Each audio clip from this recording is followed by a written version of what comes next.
Okay जी, lecture का आगाज़ करते हैं। माज़रत थोड़ी सी तख़ीर हो गई कुछ कैमरे की वजह से। कल आपको होमवर्क दिया था एक, कितने लोगों ने किया सवाल?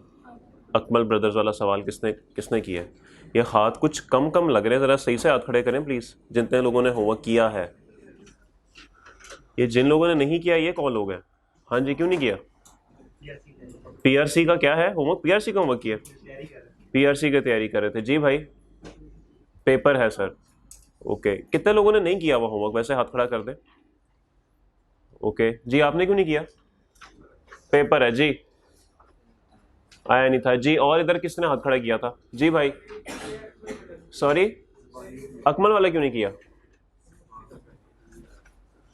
आईकेप का पेपर भी मुश्किल होता है, नहीं करेंगे भाई? होमवर्क किया करें प्लीज़, आपसे रिक्वेस्ट है, होमवर्क किया करें। आपको ये बात मैंने पहले भी कही थी कि इस बैच के अंदर टीचर को फिर पकड़ने का टाइम नहीं होता, क्योंकि ये चीज़ आगे चल रही होती है, पीछे आपके पास टाइम नहीं होता। अगर आप सोच रहे हैं ना महीने बाद पढ़ लेंगे, 15 दिन बाद पढ़ लेंगे, तो बड़ा मुश्किल है भाई इसमें, क्योंकि पीछे रिकवरी का कोई टाइम नहीं है आपके पास। वैसे ही 2-2.5 महीने होते हैं, उसमें भी आपने कोई हफ्ता ईद का गुजार देना है, और फिर आगे वैसे कोई 9-10 मुहर्रम की छुट्टियाँ हैं। वो छुट्टियाँ तो आप लोग माशाल्लाह ऐसे गुजारते हैं जैसे पता नहीं क्या है। तो इसीलिए साथ साथ प्लीज़ मेहरबानी आपसे के कर लें, तभी पॉसिबिलिटी है। अदरवाइज़ ये इतना कोर्स इकट्ठा हो जाएगा कि एंड पे फिर देखते ही रहेंगे कि हो क्या रहा। ठीक है, फिर आखिरी महीने मिल रहे होते हैं कि सर देखिए मैंने ये भी नहीं किया हुआ, मैंने ये भी नहीं किया हुआ, मैंने ये भी नहीं किया हुआ। तो ये आपसे रिक्वेस्ट है कि भाई काम साथ साथ करते रहें, आपका ही फ़ायदा है। ठीक होगी बात? और ये जो चीज़ जिस चीज़ में आप आ गए ना सीए, इसको जितनी जल्दी गुजार लेंगे उतना ही बेहतर है। ऐसे ही सर पे सवार करके आप लोग बैठे रहते हैं, एक जिम्मेदारी है, इसको करें, पास करें और आगे चलें, ख़त्म करें बस।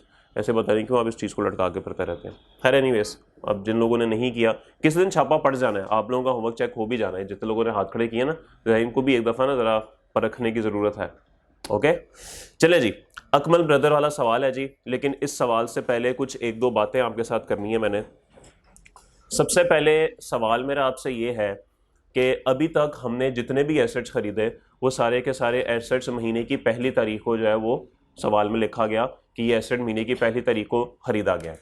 मिसाल के तौर पे 1 जनवरी 2013 लिखा होता था, या फिर 1 अप्रैल 2013 लिखा होता था। इस तरह की कोई डेट होती थी, महीने का पहला दिन होता था। सवाल मेरा आपसे ये है कि अगर ये कुछ इस तरह से लिखा हो कि एसेट जो है वो 12 अप्रैल को खरीदा गया, तो फिर आप डेप्रिसिएशन का क्या करेंगे? इसमें तो समझ आती है कि 9/12 आप करते थे। अगर ईयर एंड 31 दिसंबर हो तो आप इसको 9/12 करते थे। इसको क्या करेंगे? पूरे महीने का करेंगे। ये क्या लॉजिक है भाई? मैं नहीं बताया था, मैंने तो अभी नहीं बताया ऐसा कुछ, पहले बताया था, अभी तो मैंने कुछ नहीं बताया। ओके भाईजान, रूल ये है कि जिस महीने में एसेट खरीदा जाए उस महीने की पूरी डेप्रिसिएशन आपने चार्ज करनी है। Okay, so full year depreciation, full year depreciation in the month of purchase। अब मिसाल के तौर पे मैं आपके सामने कुछ एग्जांपल्स लिखता हूं। अगर एसेट 1 जनवरी को खरीदा जाए तो फिर फ्रैक्शन क्या लगाएंगे? 12/12। और फ्रैक्शन लगाने की जरूरत नहीं है क्योंकि 12/12 तो हम करते नहीं है। अगर एसेट खरीदा जाए, बल्कि इसको ना मार्च करते हैं, जरा बेहतर एग्जाम्पल बन जाएगी। 12/12 इतनी अच्छी एग्जाम्पल नहीं बनेगी, इसको मार्च करते हैं। अगर 1 मार्च हो तो फिर आप क्या करेंगे? 10/12 करेंगे फ्रैक्शन, बिल्कुल ठीक है। अगर ये 12 मार्च हो फिर क्या करेंगे फ्रैक्शन? 10/12। अगर ये 20 मार्च हो फिर भी 10/12। अगर ये 30 मार्च हो और अगर ये 31 मार्च हो,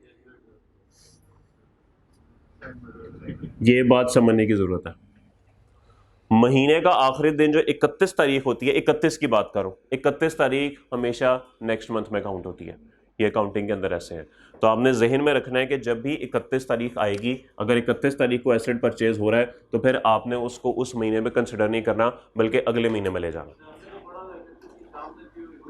नहीं, 31 अगले में जाएगी। अब 9/12 क्या मत? हाँ 30th अगर है फिर तो मसला ही कोई नहीं है ना।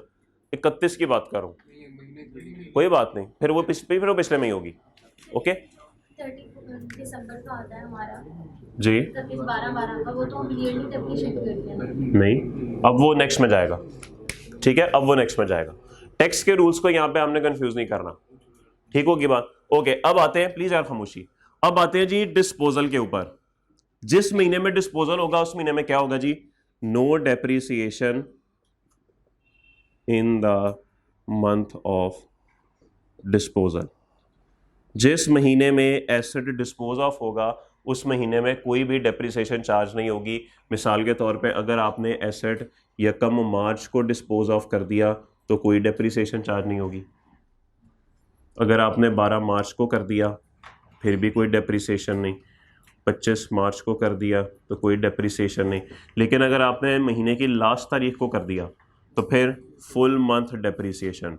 और ये अभी तक जितने भी सवाल है इसमें आप यही तो करते रहे कि नहीं। आपको सवाल में आता था जी एसेट 30 सितंबर को डिस्पोज ऑफ कर दिया गया, तो आप इस एसेट की डेप्रिसिएशन क्या 9/12 नहीं लेते थे? बिल्कुल लेते थे। क्या ख्याल है? और कोई एसेट 31 अगस्त को था, मार्च को था, सॉरी 31 मार्च के भी एसेट्स आए, आप इसकी भी 3/12 डेप्रिसिएशन कंसिडर करते थे, मार्च का पूरा महीना कंसिडर करते थे कि नहीं? तो इसका मतलब है कि लास्ट डेट जो है वो फिर कहानी को थोड़ा सा बदल देती है, तो इसलिए आपने थोड़ा सा ध्यान रखना है चीज़ों का।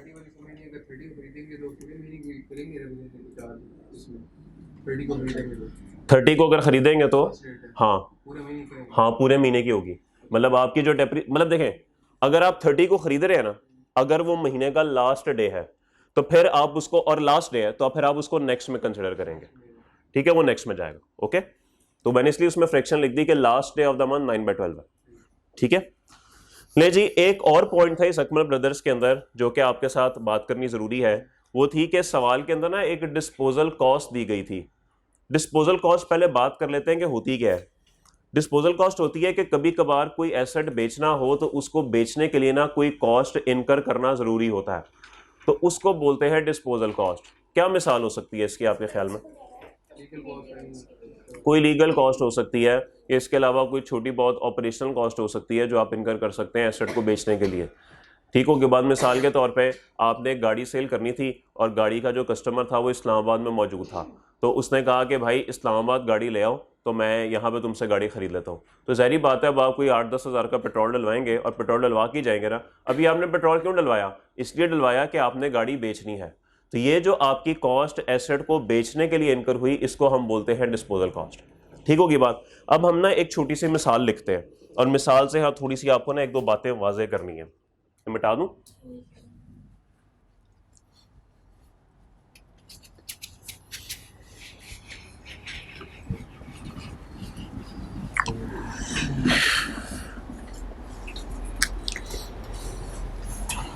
कॉस्ट है जी मिसाल के तौर पे 150,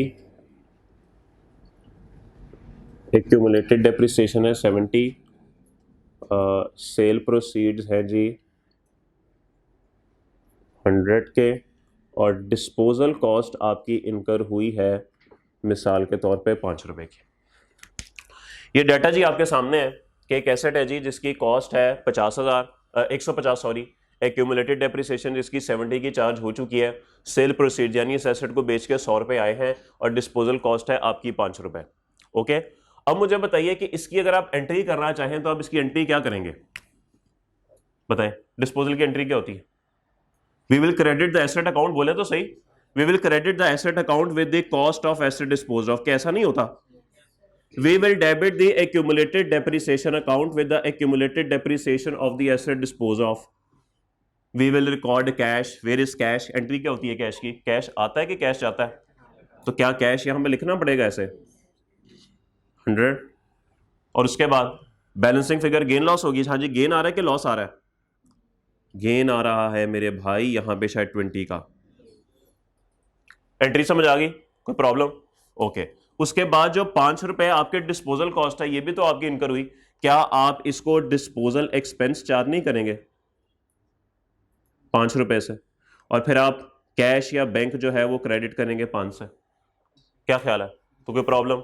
और जब हम एक्सट्रैक्ट्स बनाएंगे, प्रॉफिट एंड लॉस के एक्सट्रैक्ट्स बनेंगे, तो इसके अंदर ये चीज किस तरीके से प्रेजेंट होगी भाई बताइए? सबसे पहले आपके पास होगा जी गेन ऑन डिस्पोजल, कितने से? 20 से, और डिस्पोजल कॉस्ट ये आपका एक्सपेंस है 5 का, तो ये नेगेटिव से शो होगी। तो ये इस तरीके से चीजें जो है वो प्रेजेंट होंगी। क्या आपको बात समझ आती है? ओके। लेकिन इसका एक तरीकेकार और भी है। एक तरीक़ेकार और भी है, और वो तरीक़ेकार ये है कि ये जो 5 रुपये हैं, क्या इस 100 रुपये कैश में से इनकर हुए होंगे? ऑब्वियसली 100 रुपये आए, आपने उसमें से 5 रुपये इनकर कर दिए। हम इस एंट्री को कैश के साथ नेट भी कर सकते हैं, इस एंट्री को हम कैश के साथ नेट भी कर सकते हैं। अब ये काम कैसे होगा मेरे भाई, ये काम कैसे होगा देखिए मैं आपको बताता हूं। अब आप करेंगे we will credit the asset account with the cost of asset disposed off, वो तो 150 है, कोई तब्दीली नहीं। We will debit the accumulated depreciation account with the accumulated depreciation of asset disposed off. We will record cash. अब जरा गौर कीजिए कि आपके पास 100 रुपया नहीं आया, बल्कि 100 में से 5 खर्च होके तो 95 आया, ओके और आपका बैलेंसिंग फिगर यहां पर बनेगा 15। एक्सट्रैक्ट्स कैसे बनेंगे इसके भाई? इसके एक्सट्रैक्ट्स में सिर्फ एक ही चीज होगी, गेन ऑन डिस्पोजल कितने का? 15 का। भाई अगर गौर करें तो यहां पे भी तो नेट 15 ही जा रहा था, 20 का गेन 5 का एक्सपेंस, नेट 15 ही हो गया। तो नेट यहां पर भी सेम है, यहां पर भी सेम है, तो ओवरऑल फर्क कोई नहीं पड़ा, बस एंट्री करने के अंदाज बदल गए। ठीक होगी बात? तो ये दो तरीके हैं जी जिसका आप डिस्पोजल का ट्रीटमेंट इस तरीके से कर सकते हैं। तो ये अकमल ब्रदर वाले सवाल के अंदर ना एक डिस्पोजल की छोटी सी चीज़ थी, तो ये आपके साथ डिस्कस नहीं हुई थी, तो बहरहाल ये आपके साथ डिस्कस कर दी है। आप इस चीज़ को नोट करें, उसके बाद फिर हम अकमल ब्रदरान से मुलाकात करने के लिए सवाल नंबर 10 की तरफ जाते हैं। आसान सवाल था वैसे, काश ऐसा सवाल पेपर में आ जाए इंशाल्लाह। कितना नंबर का सवाल है भाई? 5, 6, 8 और 4 12, 12 नंबर का सवाल है भाई।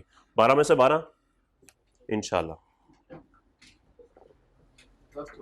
10 तो आ ही जाएंगे। देखना ऐसे बंदे नंबर काटने शुरू करते हैं, चल कोई नहीं बहुत ही करेगा तो 8 तो दे ही देगा, चलो 6 तो कहीं नहीं गए, बस वो 6 पे जब बात आती है तो बिल्कुल बंदा नको नको जाता।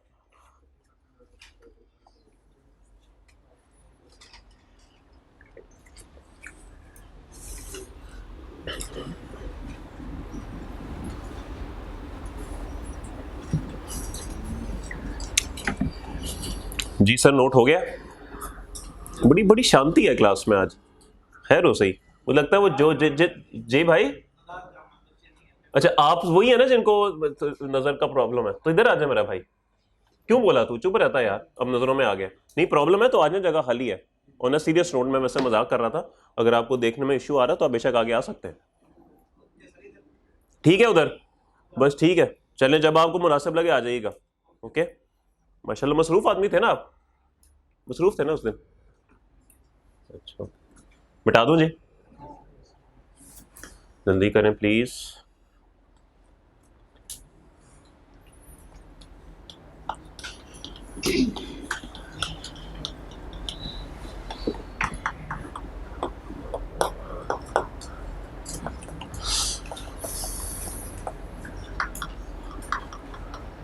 सर जैसे आपने पहले बताया कि हम फुली डेप्रिसिएशन चार्ज करेंगे 31 तारीख को, तो अगर मंथ के जैसे 30 अप्रैल डिस्पोजल के केस में, सर डेप्रिसिएशन के केस में, ओहो डिस्पोजल या परचेज? परचेज। हाँ नहीं, परचेज में मैंने कहा कि वो मत इंक्लूड नहीं होगा। अगर 30 अप्रैल है तो फिर भी नहीं होगा। हाँ नहीं होगा ना, अगले में चला जाएगा। लास्ट डे मैंने यही तो बोला, लास्ट डे ऑफ मंथ, फिर अगले में चला जाएगा। जी मिटा दूं भाई?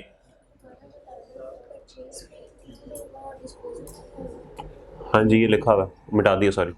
डिस्पोजल जो है उसके केस में अगर लास्ट डे होगा तो वो फिर इंक्लूड होगा, परचेज में नहीं होगा। और मिटा दूं भाई? ऐसी कौन सी चीज़ है जो लिखी जा रहे हैं? आइए जी अकमल ब्रदर वाले सवाल पे, एक आसान सवाल था। सवाल से पहले वैसे ही दिल कर रहा है थोड़ी सी पुरानी बातें रिवाइज कर लें। कहानी शुरू हुई थी कहाँ से जी? कहानी स्ट्रेट लाइन के डेप्रिसिएशन से शुरू हुई थी, बल्कि वैसे तो कहानी एसेट की डेफिनेशन से शुरू हुई थी, लेकिन इतना पीछे हम नहीं जाते, हम बस बात रखते हैं स्ट्रेट लाइन के डिस्पोजल पे। स्ट्रेट लाइन के डिस्पोजल में हमने 4 असूल जो है वो बनाए थे कि we will credit the asset account with the cost of asset dispose off. दूसरा रूल था we will debit the accumulated depreciation account with the accumulated depreciation of the disposal. और एक्यूमुलेटेड डेप्रिसिएशन जो आपने कैलकुलेट करनी है वो date of purchase से लेकर डेट ऑफ सेल तक की करनी है। तीसरा स्टेप था वी विल रिकॉर्ड कैश। और चौथे केस में हम डिस्पोजल अकाउंट को बैलेंस करते थे और प्रॉफिट एंड लॉस अकाउंट यहां पे निकाल लेते थे। ठीक होगी बात। उसके बाद इसी सवाल के अंदर दूसरा मुश्किल स्टेप होता था कि हमने जो है जो एसेट डिस्पोज ऑफ हुआ उसकी एक्यूमुलेटेड डेप्रिसिएशन जो निकालनी है वो कैसे निकालनी है।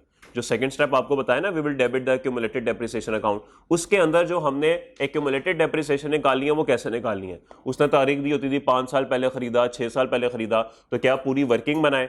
स्ट्रेट लाइन के अंदर हमारे पास एक रूल मौजूद था या एक फार्मूला मौजूद था और वो क्या था जी, depreciation expense for 1 year multiply by life past till disposal. यहां से हम अपना दूसरा स्टेप पूरा करते थे कि एक्यूमुलेटेड डेप्रिसिएशन अकाउंट को जो हमने डिस्पोज एसेट की एक्यूमुलेटेड डेप्रिसिएशन से डेबिट करना है वो कैसे निकलेगी। बात समझ आ गई। यहां से हम ये काम करते थे। और फिर तीसरा काम होता था साल की डेप्रिसिएशन एक्सपेंस निकालने का। उसको हमने 3 हिस्सों में डिवाइड किया हुआ था, ओपनिंग, एडिशंस और डिस्पोजल। जो ओपनिंग एसेट थे उसके लिए हमने फॉर्मूला बनाया हुआ था opening cost of all minus opening cost of disposal. और बकाया पे हम रेट लगाते थे और ये बात हमारी तय हो चुकी है कि ओपनिंग एसेट्स के ऊपर फ्रैक्शन कभी भी नहीं लगती क्योंकि पूरा साल इस्तेमाल हुए होते हैं। एडिशंस तो हैं उस पर तो फ्रैक्शन लगेगी, वो तो सवाल में जो डाटा मौजूद होगा उससे आ जाएगी। और डिस्पोजल वो भी जितने महीने एसेट इस्तेमाल हुआ होगा उतने महीने की डेप्रिसिएशन निकाल के तो आप तीनों को टोटल करके तो चार्ज कर देंगे। कोई मसला किसी को। अब आ जाए इसी को WDV से डिस्कस करते हैं। सब बातें सेम थी। वही एसेट अकाउंट को हमने क्रेडिट करना है कॉस्ट ऑफ एसेट से, लेकिन जब दूसरे स्टेप में हम आते थे कि हमने एक्यूमुलेटेड डेप्रिसिएशन अकाउंट को डेबिट करना है तो एसेट जो डिस्पोज ऑफ हुआ उसकी एक्यूमुलेटेड डेप्रिसिएशन कैसे आएगी। ओके, ये एक पॉइंट था जो कि प्रॉब्लमेटिक था। इसके अंदर फिर वो फॉर्मूला नहीं लग सकता depreciation expense of 1 year into life past till disposal. ये फॉर्मूला फिर इस पे नहीं लग सकता। इसके लिए फिर हमारे लिए क्या था, हमारे लिए मजबूरी थी कि हमें शुरू से लेके एंड तक जो है वो वर्किंग बनानी पड़ती थी। सिर्फ किस लिए, एक्यूमुलेटेड डेप्रिसिएशन टिल डिस्पोजल तक के लिए। तो फिर हम वो पूरी वर्किंग बनाते थे। हाँ, फिर एक काम जरूर कर लेते थे कि एंड पे एक्यूमुलेटेड डेप्रिसिएशन निकालने के लिए हर साल की डेप्रिसिएशन टोटल नहीं करते थे बल्कि कॉस्ट माइनस बुक वैल्यू करते थे, तो हमारे पास एक्यूमुलेटेड डेप्रिसिएशन आ जाती थी और वो हम फिर अपना सेकंड स्टेप उससे पूरा करते थे। बाकी तीसरा और चौथा स्टेप वही है। ऐसे सवाल के अंदर जिसमें रिड्यूसिंग बैलेंस हो, इसका डेप्रिसिएशन एक्सपेंस कैसे निकलता था, opening cost of all minus opening cost of disposal. नहीं, ये तो स्ट्रेट लाइन का है भाई। हमने निकालना होता था opening book value of all minus opening book value of disposal. तो भाई opening book value of all कैसे निकलती थी, एसेट अकाउंट का जो ब्रॉट डाउन होता था उसमें से एक्यूमुलेटेड डेप्रिसिएशन अकाउंट का ब्रॉट डाउन हम माइनस करते थे। यही बात करते थे हम, तो opening book value of all आती थी। और डिस्पोजल की ओपनिंग बुक वैल्यू कैसे आती थी सर, दूसरा स्टेप करने के लिए हमने डिस्पोज एसेट की पूरी डेप्रिसिएशन कैलकुलेट की होती थी भाई, और वहां पे हमारे पास बिल्कुल बुक वैल्यू आ जाती थी ओपनिंग की साल के शुरू की, और वहां से हम उठा लेते थे और माइनस करते थे, तो हमारे पास ओपनिंग बुक वैल्यू भी आती थी। ओके, एडिशंस और डिस्पोजल इस केस में आपके पास वर्किंग हुई होती है तो वहीं से उठा के उसको एज इट इज वर्किंग का रेफरेंस दे देते हैं। यहाँ पे डिस्पोजल की कैलकुलेशन करने की जरूरत नहीं है। ठीक होगी बात, ये बात हमने की थी। उसके बाद फिर नेक्स्ट बात क्या हुई थी, एक बात आपसे ये हुई थी कि अगर सवाल के अंदर उसने हमें डिस्पोज्ड एसेट की कॉस्ट नहीं दी हुई तो फिर उसकी कॉस्ट निकालने का तरीकाकार क्या है, हमें थोड़ा सा वर्क बैक करना पड़ेगा। स्ट्रेट लाइन अगर होगा तो वो तो आसान काम है, स्ट्रेट लाइन अगर होगा तो वो कुछ ना कुछ करके रेट निकाल के हम कुछ ना कुछ कर लेंगे। लेकिन पॉइंट ये है कि जब रिड्यूसिंग बैलेंस होगा उसके लिए फिर हमें कुछ सोचना पड़ेगा। उसके लिए कल हमने एक मैकेनिज्म बनाया था कि हम अपने सवाल को ना परसेंटेजेस में 2 मिनट के लिए लेकर आते हैं। हम एज्यूम करते हैं कि जो एसेट खरीदा गया उसकी कॉस्ट चूंकि हमें पता नहीं है तो हम एज्यूम कर लेंगे उसकी कॉस्ट जो है वो 100 है। हम फिर और सवाल में डेट ऑफ परचेज गिवन होती थी, डेट ऑफ परचेज का गिवन होना लाजमी है, अगर वो नहीं होगी फिर तो बिल्कुल ही फंस जाएंगे। तो इसलिए कॉस्ट मौजूद नहीं होगी लेकिन डेट ऑफ परचेज तो होगी। तो डेट ऑफ परचेज मौजूद होगी, उसी डेट ऑफ परचेज पे हम एज्यूम करेंगे कि हमने ये एसेट 100 रुपए का खरीदा। ये सारी बात कल आपके साथ हुई थी, 100 रुपए का खरीदा है और हम उसको डेप्रिशिएट करना शुरू कर देंगे और वहां तक डेप्रिशिएट करेंगे जहां तक उसने सवाल में हमें बुक वैल्यू दी हुई है। जिस तारीख तक की बुक वैल्यू दी हुई है उस तक हम उसको डेप्रिशिएट करेंगे और फिर ये देखेंगे कि भाई अगर कॉस्ट 100 एज्यूम की जाए तो बुक वैल्यू इतनी आती है, तो अगर बुक वैल्यू इतनी हो तो कॉस्ट क्या है। इसका मैंने जो यूनिटी मेथड वाला फॉर्मूला बताया था कि अगर बुक वैल्यू इतनी हो तो कॉस्ट कितनी हो, सॉरी अगर बुक वैल्यू इतनी हो तो फिर इतनी गिवन थी हमारे सवाल में, अगर बुक वैल्यू 1 हो तो इतनी थी, अगर 100 हो तो कितनी होगी। ये सारी बात कल आपके साथ हुई थी। ओके, तो इस तरीके से फिर आप क्या करेंगे, आप इस एसेट की कॉस्ट जो है वो निकाल लेंगे। फिर बात आई थी एक्सचेंज की। एक्सचेंज में क्या होता है भाई, एक्सचेंज में पुराना एसेट दे के एक नया एसेट जो है वो खरीद लिया जाता है। इस केस में क्या होगा, कुछ अंदाज बदलेंगे। पुराना एसेट जो जाएगा उसकी कॉस्ट क्रेडिट करनी है जैसे पहले करते थे। पुराना एसेट जो जाएगा उसकी एक्यूमुलेटेड डेप्रिसिएशन डेबिट करनी ही है जैसे हम पहले करते थे। लेकिन अब कैश आएगा नहीं, मोस्टली केसेस में कैश जाएगा ही। अभी तक जितना सवाल किए उसमें कैश जाएगा ही, लेकिन मेरे ख्याल में अब थोड़ी इतने तो आप हैं सेंसिबल कि अगर किसी केस में कैश आ रहा है तो फिर आप कैश क्रेडिट की बजाय डेबिट कर देंगे, फिर तो कोई प्रॉब्लम नहीं है, वो कैश को तो आप एडजस्ट कर लेंगे। और जो नया एसेट आया उसको भी आप करेंगे डेबिट, और बैलेंसिंग फिगर जाएगी प्रॉफिट एंड लॉस अकाउंट। लेकिन सवाल यहाँ पर यह आता है कि जो नया एसेट आप डेबिट करेंगे वो किस वैल्यू से करेंगे। उसके 3 सिनेरियोस कल पढ़ लिए थे हमने। कौन कौन से, कि हमें दोनों एसेट्स, जो नया एसेट आ रहा है और जो एसेट जा रहा है, उन दोनों की फेयर वैल्यू का पता। तो इस सिनेरियो में आइडियल सिनेरियो होता है जी, सबसे बेहतरीन सिनेरियो यही होता है। इस सूरत में आप नए एसेट को किस पे डेबिट करेंगे, fair value of old plus cash paid, और अगर कैश मिला तो कैश नेगेटिव कर देंगे, माइनस कर देंगे।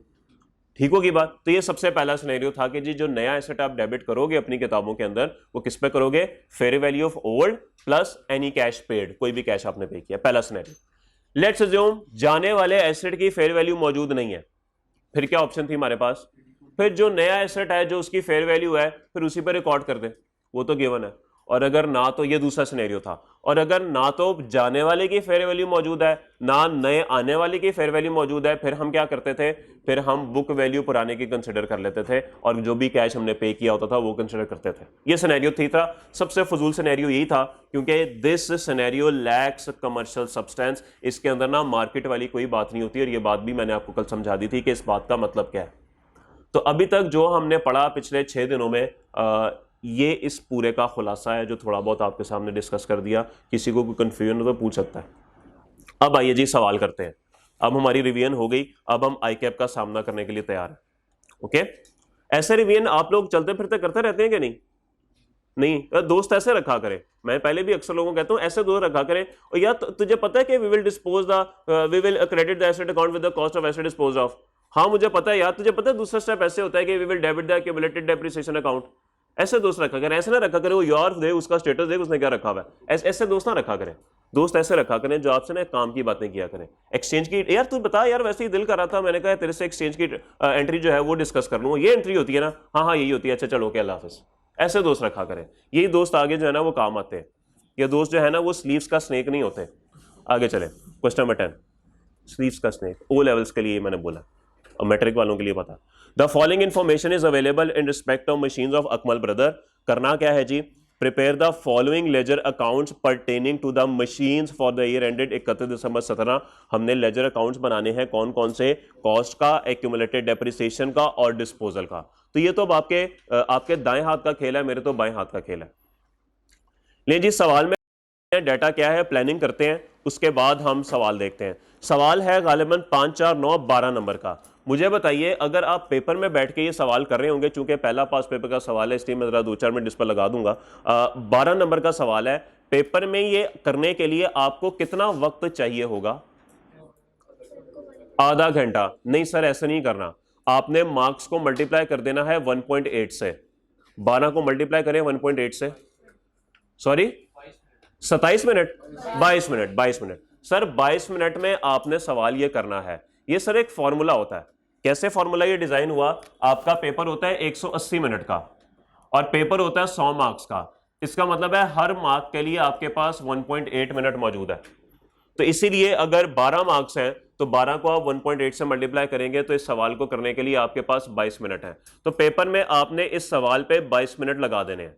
आईकैप का अगर आप फुल फ्लैश पेपर देखेंगे ना, स्पेशली मैं उन लोगों के लिए बात कर रहा हूं जो पहली दफा कैफ में आ रहे हैं, आईकैप का जो इस तरह का अकाउंटिंग टाइप का पेपर होता है ना, वो बड़ा बैलेंस किस्म का पेपर होता है। इसके अंदर अगर मिसाल के तौर पे 6 सवाल होंगे ना, मिसाल दे रहा हूं, तो उस 6 में से 2 सवाल ऐसे होंगे जो कि अपने मुकर्रर वक्त में खत्म होने वाले होंगे। अब जैसे अगर इसको 22 मिनट में खत्म होना चाहिए तो ये 22 मिनट में खत्म हो सकता होगा। 2 सवाल ऐसे होंगे जो कि 30-35 मिनट वाले होंगे, लेकिन 2 सवाल ऐसे भी होंगे जो 12 से 15 मिनट वाले होंगे, ठीक है, लेकिन मार्क्स उनके ज्यादा होंगे। तो ये एक बैलेंस तरह का पेपर होगा। अब होता क्या है, अब जाहिर बात है जो सवाल 30 से 35 मिनट में खत्म होने वाला है वो जाहिर बात है थोड़ा टफ सवाल होगा। इस तरह के 2 सवाल होंगे, कुछ सवाल नॉर्मल वाले होंगे और कुछ सवाल ऐसे होंगे जो बिल्कुल आसान वाले होंगे। पेपर में आपने कैसे लेके चलना है ये बड़ी इंपॉर्टेंट बात है। स्टूडेंट क्या करता है, वो कहता है पहले मुश्किल वाला सवाल कर लो। वो जब पहले मुश्किल वाला सवाल उठाता है ना, वो अपने वक्त से चला जाता है ऊपर और वहां से शुरू हो जाती है पैनिक।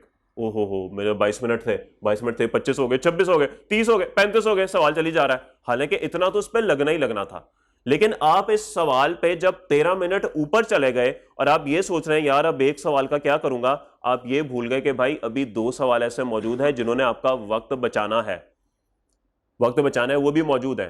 तो इसीलिए कभी भी इस तरह के सवाल को पहले नहीं करते। जो आपको पेपर में आपको पता ना additional time 15 minutes reading time given होता है। आपको ना सवाल के पेपर के शुरू में 15 मिनट अलग से दिए जाएंगे। 9 बजे आपको क्वेश्चन पेपर दिया जाएगा, 9:15 तक आप क्वेश्चन पेपर पढ़ सकते हैं और 9:15 आपको आंसर शीट दी जाती है। और ये 3 घंटे 180 मिनट का टाइम 9:15 से शुरू होता है, 9 से शुरू नहीं होता। तो टेक्निकली आपका पेपर 9 से 12:15 का होता है। ओके, तो ये जो शुरू के 15 मिनट होते हैं ना रीडिंग टाइम, ये बड़े इंपॉर्टेंट होते हैं भाई। देखें इस 22 मिनट में आपने क्या क्या करना है, आपने सवाल पढ़ना है, सवाल समझना है और उसको अपनी आंसर शीट पे उतारना है। ऐसा ही है, आपने शुरू के 15 मिनट के अंदर सिर्फ और सिर्फ रिक्वायरमेंट्स पढ़नी है। हम क्या करते हैं माशाल्लाह से पूरा पेपर पढ़ने बैठ जाते हैं और सोचने बैठते हैं ये क्या है, ये क्या है, ये क्या है। नहीं करना ऐसे, नहीं करते ऐसे। बस रिक्वायरमेंट्स पढ़ ले, रिक्वायरमेंट पढ़ के समझ आ जाती है किस टॉपिक का सवाल है। जिस टॉपिक का सवाल है वो ज़हनों में रखें, बाकी सारे टॉपिक उड़ा दें। मिटाने को क्या होता है, कंप्यूटर की एक्सेल की टर्म क्या होती है, मिटाने, डिलीट कर दें, फारग कराएं उसे, फॉर द टाइम बिंग फारग करा दें कि बस ठीक है यार ये टॉपिक नहीं आया, इस पर सोचने की जरूरत नहीं है। अब आप उसमें से कोई एक टॉपिक देखेंगे और सवाल का मार्क्स देख के वहां से आपको इंशाल्लाह ये सेशन एंड पर खुद ही प्रैक्टिस हो जाती है कि सवाल की शक्ल देख के और उसकी रिक्वायरमेंट देख के पता लग ही जाता है सवाल आसान है कि मुश्किल है। एक सवाल सेलेक्ट कर लें जो कि आपने करना है सबसे पहले और याद रखिएगा कभी भी वो मुश्किल सवाल ना उठाइएगा, ना ही वो कभी आसान सवाल उठाइएगा। वो सवाल उठाइएगा जो कि 22 मिनट में, जो कि अपने टाइम में पूरा होने वाला है। आपने वो सवाल उठाना, सबसे पहले वो सवाल उठाना। जब आप वो सवाल उठाएंगे ना, उस 15 मिनट के अंदर उस सवाल को इतनी दफा पढ़ लें कि उस सवाल की प्लानिंग हो जाए बड़े आराम से कि भाईजान ये सवाल ऐसे ऐसे करना है। क्योंकि देखिए बात सारी प्लानिंग की है। सवाल पढ़ के लिखना शुरू कर देंगे ना, कहीं नहीं पहुंचेंगे। लेकिन अगर कोई 2-4 दफा उसे पढ़ के आराम से प्लान कर लेंगे ना, अच्छा एसेट अकाउंट बनेगा, एक्यूमुलेटेड डेप्रिसिएशन बनेगा, डिस्पोजल बनेगा, ओके ब्रॉट डाउन गिवन है, अच्छा ये एसेट जो है वो सेल हो रहा है, इसकी कॉस्ट गिवन है, ये क्रेडिट हो जाएगी ये बुक। इस तरह से सवाल को प्लान कर लेंगे ना अपने दिमागों के अंदर, मेरे ख्याल में पेपर में उतारने में 5 से 6 मिनट नहीं लगेंगे। लेकिन अगर बगैर सोचे समझे लिखना शुरू कर देंगे ना, कहीं नहीं पहुंचेंगे, फिर 5-6 घंटे भी कम है। तो इसलिए कोई बात नहीं, 2-4 मिनट एक्स्ट्रा सोचने में भी लगते हैं, कोई बात नहीं, खैर है, प्लान कर लें सवाल को। अब जब आपका 9:15 वो आंसर शीट देके जाएंगे आपको, उस वक्त तक आपका ये सवाल जो है वो बिल्कुल प्लान होगा और आप बेताब बैठे होंगे कि बस मुझे आंसर शीट मिले और मैं सवाल को लिखूं। अब जो सवाल आपके पास 22 मिनट में हो सकता था, अब वो सवाल 10 से 12 मिनट में हो जाएगा। क्या ख्याल है? सही बात है, जो उसके पढ़ने का टाइम था वो तो आप पहले लगा चुके, जिसमें आपने पूरा पेपर पढ़ना था, पूरा तो आपने पढ़ा नहीं, आपने तो वो सवाल पढ़ लिया जो कि आपने करना है। अब आपके वहां से 10 मिनट बच जाएंगे, बिल्कुल बच जाएंगे। उसके बाद दूसरे नंबर पे आपने टाइम सेवर जो सवाल होते हैं ना, आपने वो करने हैं। एक सवाल, अब वो भी जो 22 मिनट में होना था वो आपने कर लिया 12 मिनट में। अब 10 मिनट इसके बच गए, 10 मिनट उसके बच गए, आपके पास लग गए 20 मिनट। अब आप वो मुश्किल वाला सवाल उठाएंगे। अब अगर वो मुश्किल सवाल ऊपर भी जाता है तो आप कहेंगे कोई बात नहीं, 35 मिनट पे चला गया तो 22 इसके अपने थे, 20 पीछे भी तो बचा कर आ रहा हूं। तो आप पैनिक नहीं करेंगे, आप पैनिक नहीं करेंगे, आप सुकून से सवाल करेंगे। वो सवाल होगा, हो सकता है 5-7 मिनट वो भी बचाई जाए आगे, फिर आपके पास एक सवाल पूरे टाइम में होने वाला है, फिर एक सवाल वक्त बचाएगा। वो जो सवाल वक्त बचाएगा ना, वो फिर दूसरे मुश्किल सवाल में काम आएगा। तो भाई ये पेपर को ना कुछ इस तरीके से प्लान करना होता है। यकीन माने सिर्फ 6 महीने पढ़ पढ़ के जाना 100% गारंटी नहीं देता। वो जो 3 घंटे है ना, बहुत इंपॉर्टेंट। ठीक है, ये बात आपको मैंने पहले भी बताई थी कि आसिफ अली नेट में बेशक 150 छक्के रोज के मारता रहे, लेकिन अगर वो क्रिकेट ग्राउंड में मैच नहीं जिताएगा ना, तो उसके छक्के मारने का कोई फायदा नहीं है, कोई फायदा नहीं है। तो इसीलिए सिर्फ आपने 6 माह ये काम नहीं करना, ये भी जरूरी है। इसके बगैर वो तो कर ही नहीं सकेंगे, क्योंकि ये होगा तो फिर आगे कुछ होगा ना, अगर यही नहीं तो फिर तो आगे सवाल ही खत्म हो गया। तो 6 माह बिल्कुल सवाल करने हैं, तैयारी अच्छे तरीके से करनी है, लेकिन उन 3 घंटों को भी बड़े अच्छे तरीके से प्लान करना है। क्योंकि हमारे सीए का थोड़ा सा अलमिया ये है कि ना तो हमें अटेंडेंस के नंबर मिलते हैं, ना हमें असाइनमेंट्स के नंबर मिलते हैं, ना हमारे मिड टर्म के नंबर होते हैं। जो होता है उसी 3 घंटे में होता है। बाकी यूनिवर्सिटीज में तो होता है ना, अटेंडेंस के भी नंबर होते हैं, तो क्विजेस के भी होते हैं। आधे लोगों का पता होता है फाइनल एग्जाम नहीं भी देंगे ना तो पास हो चुके हैं। लेकिन आपका ऐसा केस नहीं है, 3 घंटे बहुत इंपॉर्टेंट है। तो इसलिए प्लीज़ सवाल को इस तरीके से आपने करना है। ये बात इंशाल्लाह आपसे सेशन एंड पे भी होती रहेगी और दौरान सेशन भी होती रहेगी कि सवाल को टैकल कैसे करना है। ठीक होगी बात। तो चूंकि हम पहली दफ़ा एक ऐप का सवाल करने लगे थे, सो आई थॉट आपको ये बातें मैं कुछ बता दूं, शायद किसी को फायदा हो जाए। चलें जी, सवाल पढ़ते हैं। पहले पॉइंट में कहते हैं जी, the balances of cost and accumulated depreciation of machines as on 1 January 2017 were rupees 8 lakh and rupees 3,33,000 respectively. ये तो सीधी सी बात है, उसने हमें ओपनिंग एसेट का ब्रॉड डाउन दे दिया और एक्यूमुलेटेड डेप्रिसिएशन का ब्रॉड डाउन दे दिया। तो मेरे ख्याल में जो कॉस्ट के 3 नंबर हैं और एक्यूमुलेटेड डेप्रिसिएशन के 5 नंबर हैं, इसमें से शायद हमें आधा आधा नंबर तो मिल ही गया सिर्फ ब्रॉड डाउन लिखने से। तो भाईजान ये छोटे छोटे नंबर होते हैं, इनको ईजी नहीं लेना आपने। ये 49 और 48 का मैसेज आने से बचाते हैं आपको। ओके, पॉइंट नंबर 2 पे आइए। अ machine acquired on 1 January 2014 having a net book value of rupees 31,935 on 1 January 17 was sold for 34,000 on 30 April 17। इंतहाई खूबसूरत तारीख है। उसने क्या किया, उसने 1 जनवरी 14 को एक एसेट जो एक्वायर किया था वो उसने 30 अप्रैल 17 को 34,000 रुपए का बेच दिया। जबकि इंफॉर्मेशन उसने आपको ये दी कि 1 जनवरी 17 यानी इसी साल, जिस साल के उसने आपसे लेजर्स मांगे हैं, इस साल के शुरू में उस एसेट की बुक वैल्यू थी 31,935। Cost of disposal incurred was rupees 5,000 और इस एसेट को बेचने पे जो आपकी कॉस्ट लगी वो कितनी थी, वो 5,000 थी। सर कुछ मिसिंग है, कुछ अधूरा अधूरा लगा है आपको? मेरे ख्याल में जो एसेट बिका उसकी कॉस्ट आपके पास मौजूद नहीं है, लेकिन कोई मसले वाली बात नहीं है। हमारे पास डेट ऑफ परचेज तो है, हमारे पास मां तो है। ओके, डेट ऑफ परचेज तो है हमारे पास, बिल्कुल है। अगर डेट ऑफ परचेज है हमारे पास तो फिर हम वही 100 वाली एजम्पशन लेके वहां पे कहां तक डेप्रिसिएशन करेंगे, कहां तक की बुक वैल्यू निकालेंगे? 1 जनवरी 17, जहां तक उसने हमें सवाल में बुक वैल्यू दी हुई है। ये आपको बताया ना, बुक वैल्यू आपने वहां तक कैलकुलेट करनी है जहां तक सवाल में बुक वैल्यू गिवन हो। तो 100 कॉस्ट एज्यूम करके आपने 1 जनवरी 17 तक की बुक वैल्यू एज्यूम कर लेनी है और वहां से फिर यूनिटी मेथड लगा के आप कॉस्ट निकाल लेंगे। तो जब कॉस्ट निकाल लेंगे तो फिर अगले 4 महीने की डेप्रिसिएशन तो आप निकाल ही लेंगे जो कि डिस्पोजल की होती है, वो तो कोई प्रॉब्लम नहीं है। बात समझ आ गई? तो अब कॉस्ट निकल आएगी तो हम एसेट अकाउंट को क्रेडिट कर देंगे और डिस्पोजल अकाउंट को डेबिट कर देंगे। एक्यूमुलेटेड डेप्रिसिएशन तो बड़े आराम से मिल जाएगी। जैसे ही कॉस्ट निकालेंगे उस कॉस्ट में से जितनी भी डेप्रिसिएशन आज तक की होगी वो हम करके तो देख लेंगे और हमारी एक्यूमुलेटेड डेप्रिसिएशन जो है वो भी डेबिट हो जाएगा। इसके लिए क्या करना पड़ेगा? इसके लिए क्या करना पड़ेगा? देखें, इसके 2 तरीके हैं। अगर आप कॉस्ट निकाल लेते हैं ना तो कॉस्ट में से ये 31,935 माइनस करेंगे तो इसका मतलब है कि इस साल के शुरू तक जितनी डेप्रिसिएशन चार्ज हो गई है वो तो यहीं से निकल आएगी और जो बाकी 4 महीने हैं वो कैलकुलेट कर लेंगे हम, वो आगे मजीद ले जाएंगे उसको, वो कोई प्रॉब्लम नहीं है। तो एक्यूमुलेटेड डेप्रिसिएशन आ जाएगी, कोई इशू नहीं है। सेल प्रोसीड उसने आपको दी हुई है 34,000 रुपए की, तो ये तो डेबिट कैश हो जाएगा और बाकी बैलेंसिंग फिगर 5,000 क्या करेंगे? एंट्री क्या करेंगे 5,000 की? What would be the entry of 5,000? Debit disposal. हम एक काम करेंगे, हम कैश को ही डेबिट करेंगे 29 से और डिस्पोजल को ही क्रेडिट कर देंगे 29 से, नेट ऑफ कर देंगे। तो आपके डिस्पोजल अकाउंट में अब कैश 34 से नहीं आएगा बल्कि 29 से आएगा। ठीक है, जो नेट ऑफ की थी अभी हमने एंट्री, हम ये काम कर लेंगे। ठीक है, परेशानी? ओके, यहां तक सब अच्छा है? चल जी, और वो आ गया जिसका सबको इंतजार था। पॉइंट नंबर 3, ऑन 1 जुलाई 17 हमारे ही साल की बात हो रही है। A machine having fair value of 40,000 on that date was exchange for a new machine. ये क्या मतलब है इसका? एनीवन फॉर लुगवी मायनी? इसका तर्जमा कर दे कोई, इसका तर्जमा कर दे कोई। एक मशीन जिसकी फेयर वैल्यू 40,000 थी उस डेट पे, किस डेट पे? 1 जुलाई 17 पे वो नई मशीन के साथ एक्सचेंज हो गई। क्या ये 40,000 नई मशीन की फेयर वैल्यू है, जो जाने वाली है उसकी फेयर वैल्यू है? तो क्या हमारे पास fair value of old asset मौजूद है? तो ये कौन सा सिनेरियो बन रहा है मेरे भाई? ये तो पहला सिनेरियो बन रहा है मेरे भाई, जहां पे हमें पुराने एसेट की फेयर वैल्यू मौजूद होती है, गिवन होती है। बस इसके अंदर कैश पेड ऐड करें और नए एसेट की वैल्यू या नए एसेट की कॉस्ट निकाल लें। कुछ बातें समझ आ रही हैं? अब लिंक होनी शुरू हुई है। Okay, the balance of the purchase price was paid through a cheque of rupees 80,000।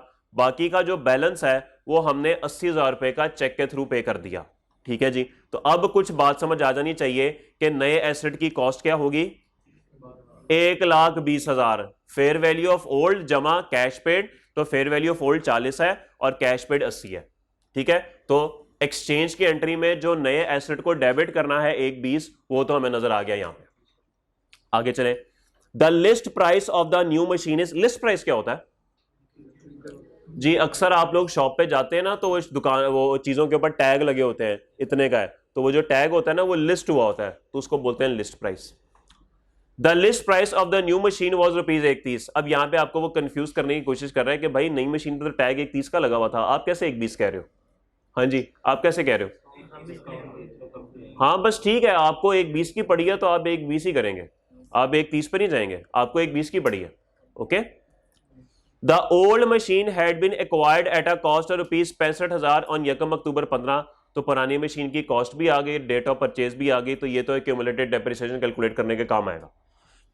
Machine are depreciated at 15% per annum, use ओहो रिड्यूसिंग बैलेंस मेथड। काश ये स्ट्रेट लाइन कह देता तो जिंदगी आसान हो जाती, लेकिन कोई बात नहीं, जिंदगी तो मुश्किलात का नाम है, जिंदगी आसानियों का नाम नहीं। आसानियां तो आगे जाके हैं अगर अमाल अच्छे किए होंगे तो, और वो तो माशाल्लाह आप सब नेक लोग हैं, अल्हम्दुलिल्लाह, अच्छी बात। एसेट अकाउंट सवाल आपने मुझे कराना है भाई, मुझे तो सारा कुछ भूल गया है क्योंकि मेरा कौन सा पेपर है। डिस्पोजल अकाउंट एक बनाएंगे, दो बनाएंगे? दो बनाएंगे, क्योंकि दो एसेट्स डिस्पोज ऑफ हो रहे हैं, एक एक्सचेंज की वजह से जा रहा है और एक ऊपर वैसे सेल हो रहा है।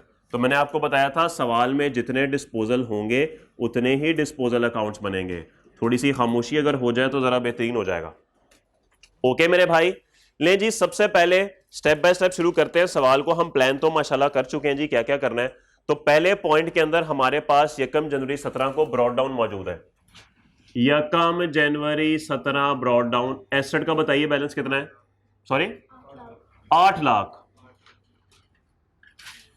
सीए करके पहली सैलरी 8 लाख होती है कि नहीं?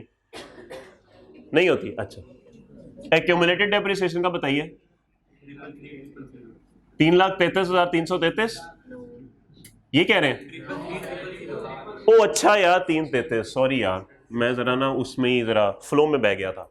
मुझे बताइए कि 3,33,000 होती है सैलरी पहले क्वालिफाई करके? और ये कब तक कब जाके होती है? कि 60 साल बाद जाके? नहीं, 4 मेरिट सर्टिफिकेट थे। अच्छा, सीए क्वालिफाई किया विद इन आर्टिकल्स, पहली सैलरी उसकी 8 लाख थी।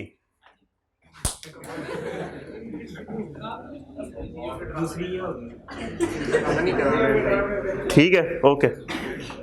ये जरा मिलना मेरे से क्लास के बाद, ठीक है? ये कैसे हो सकता है ऐसे? पहली तनख्वाह 8 लाख की, नहीं पहली तनख्वाह की बात करूं जी। मेरी सैलरी कितनी है? अरे हम कोई गुलाम हैं, हम कोई नौकर हैं, हम तो बिजनेसमैन। ओके, और छोड़े यार ऐसी बातें ना क्या करें, जिसका जो नसीब होता है उसको मिल जाता है। आगे चले। पैसे पैसे पैसों का क्या है? पैसे तो आने जाने वाली चीज है, पैसे is not that important, qualification is important. अभी आपके लिए प्रायोरिटी क्वालिफिकेशन है, पैसा कहाँ? पैसा कोई प्रायोरिटी नहीं है, वो आने जितने आने होते हैं ना आ जाते हैं, खुद ही चल के आ जाते हैं। आगे चले, पॉइंट नंबर 2। पॉइंट नंबर 2, कितने लोग सीए पैसों के लिए कर रहे हैं? नहीं कोई बात यार, पैसे बड़े होते हैं, वो भाई ने बड़े कॉन्फिडेंस से आ गए पैसों के लिए, सीधी बात है, कोई गलत बात करनी नहीं है पैसों के लिए। अब देखें सिर्फ 4-5 लोगों ने हाथ खड़े किए हैं, बाकी क्या समाज सेवा करेंगे? ओके, नहीं उस पर तो कोई, वो तो ताल्लुक ही कोई नहीं है, सीए तो दुनियावी चीज है भाई। आगे चले, पॉइंट नंबर 2 पे आइए। अ मशीन एक्वायर, प्लीज वापस आ जाए, be serious now. A machine acquired on Yakam January 14 having net book value of 31,935 on Yakam January 17 was sold for 34,000 on 30 April 17। ले जी, हमें पहला स्टेप करना है, we will credit the asset account with the cost of asset disposal। लेकिन problem यही है, cost तो है ही नहीं हमारे पास, तो कॉस्ट निकालनी पड़ेगी, वही 100 एज्यूम करके। तो हम कहानी शुरू करेंगे यकम जनवरी 14 से और इसको लेकर जाएंगे यकम जनवरी 17 तक। चलें जी, हम निकालते हैं वर्किंग 1 कॉस्ट ऑफ डिस्पोजल।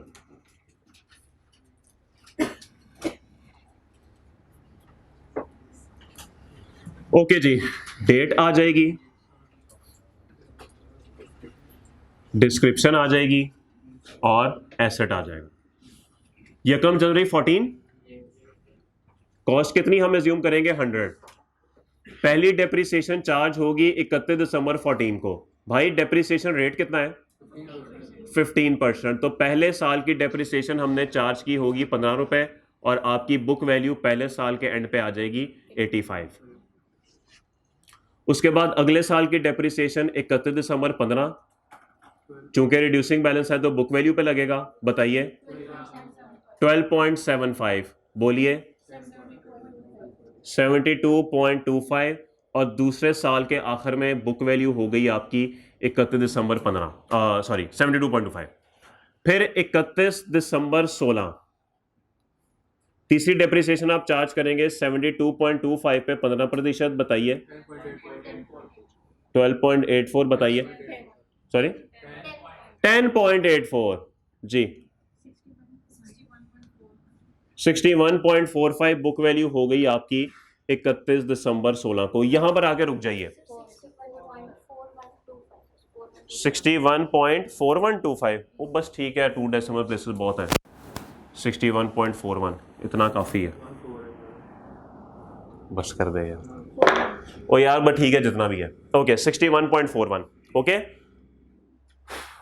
क्या हमें सवाल के अंदर जो बुक वैल्यू दी गई है वो यकम जनवरी 17 की दी गई है? क्या मैं कह सकता हूं कि 31 दिसंबर 16 का असल में मतलब यकम जनवरी 17 ही होता है? 16 का क्लोजिंग और 17 का ओपनिंग बात एक ही है, तो शायद उसने हमें बुक वैल्यू इसी दिन की दी हुई है। अब यहां से वो यूनिटी मेथड वाला क्या फॉर्मूला बनेगा भाई, बोलिए। हाँ हाँ बताइए।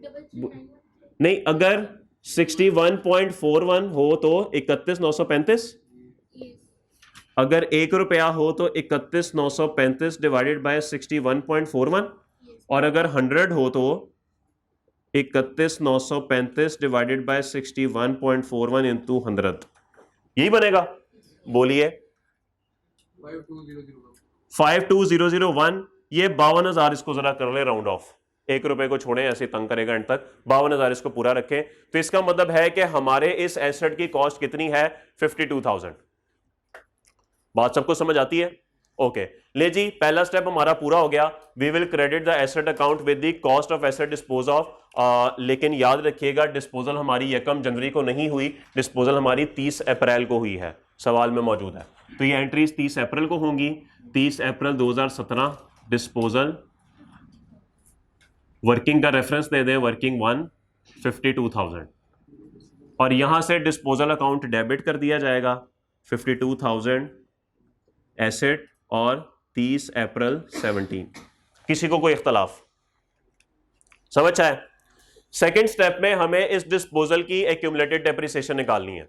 अब एक्यूमुलेटेड डेप्रिसिएशन होती है डेट ऑफ परचेज से डेट ऑफ डिस्पोजल। अब करना क्या है मेरे भाई, करना यह है कि आपको थोड़ी सी मेहनत करनी पड़ेगी।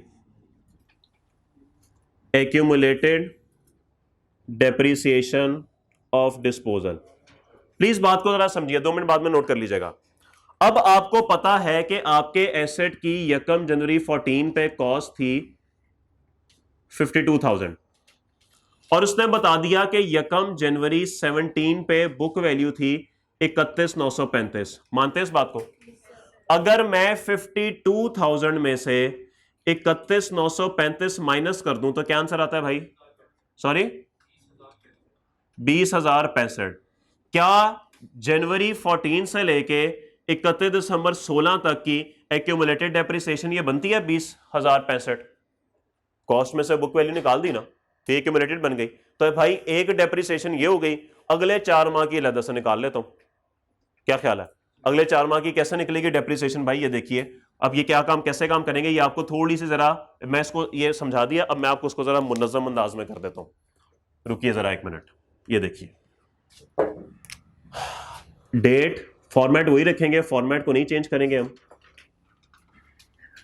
और एसेट देखिए 31 दिसंबर 16 हमारे पास बुक वैल्यू मौजूद है, बोले हमारे पास बुक वैल्यू मौजूद है 31,935, सवाल में मौजूद है। यहां तक सब साथ है। ऊपर जाहिर बात है पीछे कोई कैलकुलेशन हुई होगी, लेकिन उसने सवाल में चूंकि हमें खुद ही प्रोवाइड कर दिया है तो कोई प्रॉब्लम वाली बात नहीं है। अब हम अगली डेप्रिसिएशन चार्ज करेंगे 30 अप्रैल 16 तक, सॉरी 17 तक। डेप्रिसिएशन 31,935 इंटू 15% इंटू 4/12, बोलिए 1597। बताइए बुक वैल्यू 30,338, 30 अप्रैल 17। अब एक आपके पास डेप्रिसिएशन होगी 1597 जो कि 1 जनवरी 17 से लेकर 30 अप्रैल 17 तक है, और एक डेप्रिसिएशन वो है जो कि 1 जनवरी से चली आ रही है। उसके लिए पूरी वर्किंग करने की जरूरत नहीं है, उसके लिए आपको क्या करना पड़ेगा जी, एक्यूमुलेटेड डेप्रिसिएशन। कॉस्ट है आपकी 52,000 और यहां तक की बुक वैल्यू है 31,935। कितना निकाला था, 25,065, 20,065, सॉरी 20,065। ले जी, शुरू से लेके यहां तक की डेप्रिसिएशन 20,065 और इसमें 1597 ये वाली ऐड कर दें तो बताइए 21,662। ले जी, ये एक्यूमुलेटेड डेप्रिसिएशन ऑफ डिस्पोजल है। शुरू से लेके 1 जनवरी तक उसने हमें बुक वैल्यू दी हुई थी, कॉस्ट में से बुक वैल्यू निकाल के तो डिफरेंस एक्यूमुलेटेड डेप्रिसिएशन का ये निकाल दिया, और अगले 4 माह की अलग से कैलकुलेट करके हमने ये बना दी, तो हमारा दूसरा स्टेप भी हो गया। कौन से वाली, ये? हाँ ये भी हो सकता है, ये भी हो सकता है कि आप कॉस्ट में से डायरेक्ट 30,338 माइनस कर दें, ये भी हो सकता है। बात एक ही है, लेकिन जरा मुझे समझाना था, मैंने ऐसे कर दिया। क्या चीज यहां पर सर, ये एज्यूम्ड है ना, डाटा एज्यूम्ड है, इस पे नहीं कर सकते आप। ये तो डाटा 100 के साथ आ रहा है, इसके साथ नहीं हो सकेगा, उसी पे करना पड़ेगा। Okay, we will debit the accumulated depreciation account 21,662, 30 April 17 disposal, और ये होगा जी वर्किंग 2, और ये आ जाएगा 21,662, 30 अप्रैल 17 और एक्यूमुलेटेड डेप्रिसिएशन। ओके जी। अब तीसरे पे है जी, वी विल रिकॉर्ड कैश। कितना कैश है जी, 34,000। Debit cash credit disposal, credit disposal, लेकिन 34 minus 5 net of disposal cost 29 से।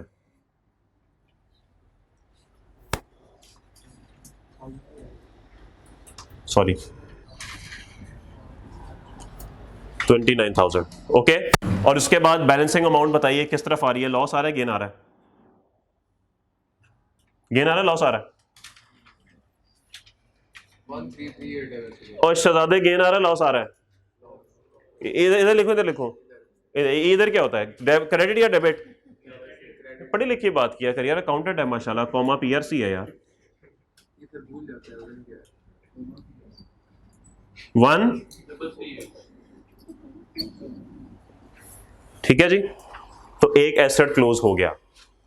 दूसरे पे आइए, on 1 July 2017 a machine having fair value of 40,000 on that date was exchanged for a new machine।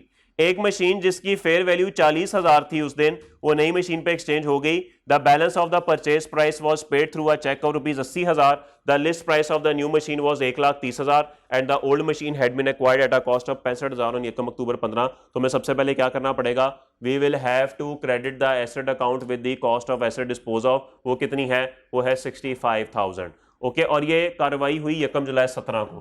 तो 1 जुलाई 17 को हम क्या करेंगे, हम डिस्पोजल अकाउंट को कर देंगे डेबिट, कितने से, कॉस्ट कितनी है, और ये दूसरा डिस्पोजल डेबिट हो जाएगा 1 जुलाई 17। समझ आया जी? ओके, अब हमें चाहिए क्या, एक्यूमुलेटेड डेप्रिसिएशन। उसके लिए फिर वही फजूल किस्म की वर्किंग करनी पड़ेगी, पर कोई बात नहीं, आप भी वेले ही हैं।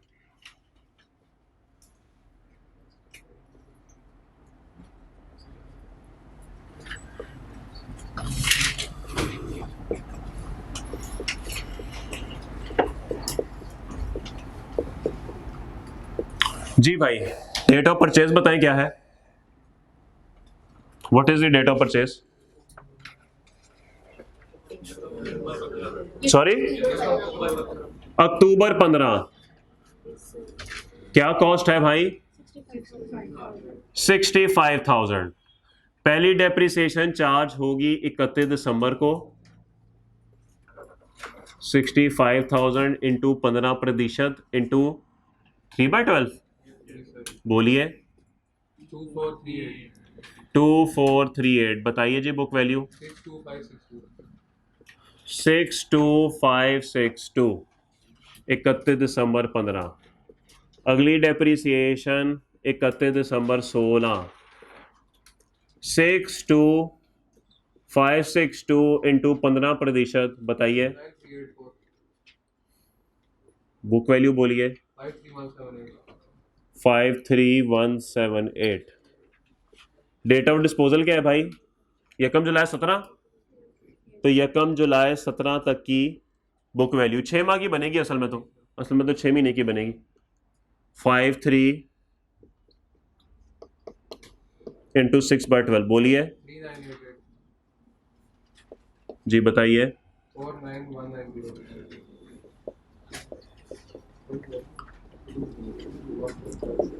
ले जी, अब आप देखें, बेशक ये जुलाई में हमने एसेट डिस्पोज ऑफ किया, लेकिन जुलाई की डेप्रिसिएशन नहीं आई क्योंकि डेट ऑफ डिस्पोजल वाले महीने में कोई डेप्रिसिएशन नहीं होती। ओके, अब एक्यूमुलेटेड डेप्रिसिएशन आ गई। उसके लिए अब क्या करना पड़ेगा जी? कॉस्ट में से बुक वैल्यू निकाल दें। कॉस्ट थी जी 65,000, बुक वैल्यू है 49190। बताइए 15810। 15,810 हमारी एक्यूमुलेटेड डेप्रिसिएशन है। सब साथ है यहां तक? ले जी, दूसरा स्टेप भी हो गया। 15,810 डिस्पोजल अकाउंट, वर्किंग 3 30 अप्रैल 17। और यहां पर disposal account credit 15,810 accumulated depreciation 30 April 17।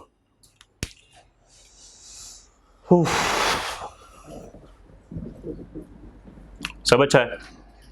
ले जी, अब है जी तीसरा जो एसेट हमारे पास आया है उसको हमने डेबिट करना है जी। Oh man, I am sorry. यकम जुलाई, सही फरमा रहे हैं आप, यकम जुलाई। ठीक है जी, सब अच्छा है। चलें जी, अब नए एसेट को हमने डेबिट करना है। कितने से करेंगे भाई? पुराने की फेयर वैल्यू और जो कैश साथ दिया, टोटल 1,20,000। तो क्या एंट्री करेंगे भाई?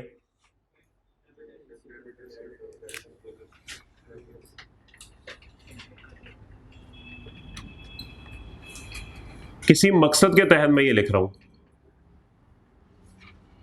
लेकिन जे हाँ लिख दे, कोई बात नहीं, लिख दे ऐसे, कोई बात नहीं। और यहां पर क्या करेंगे जी?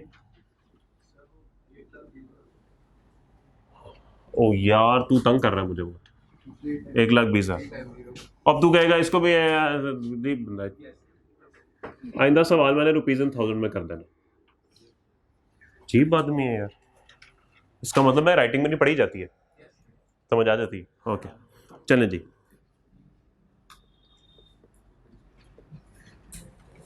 ओके, आखिरी स्टेप क्या होगा जी?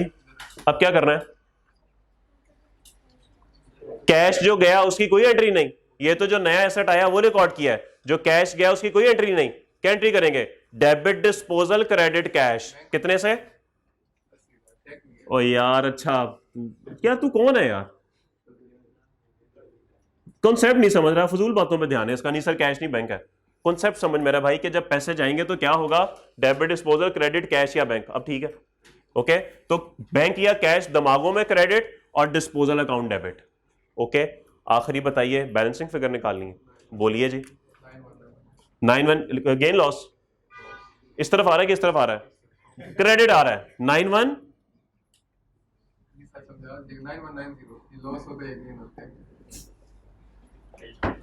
ये लॉस होता है। ले जी, क्या सवाल खत्म हो गया? क्या सवाल खत्म हो गया भाई? नहीं, अभी क्या रह गया जी, डेप्रिसिएशन एक्सपेंस रह गया जी। ओके, डेप्रिसिएशन एक्सपेंस कैलकुलेट करते हैं वर्किंग 4 में।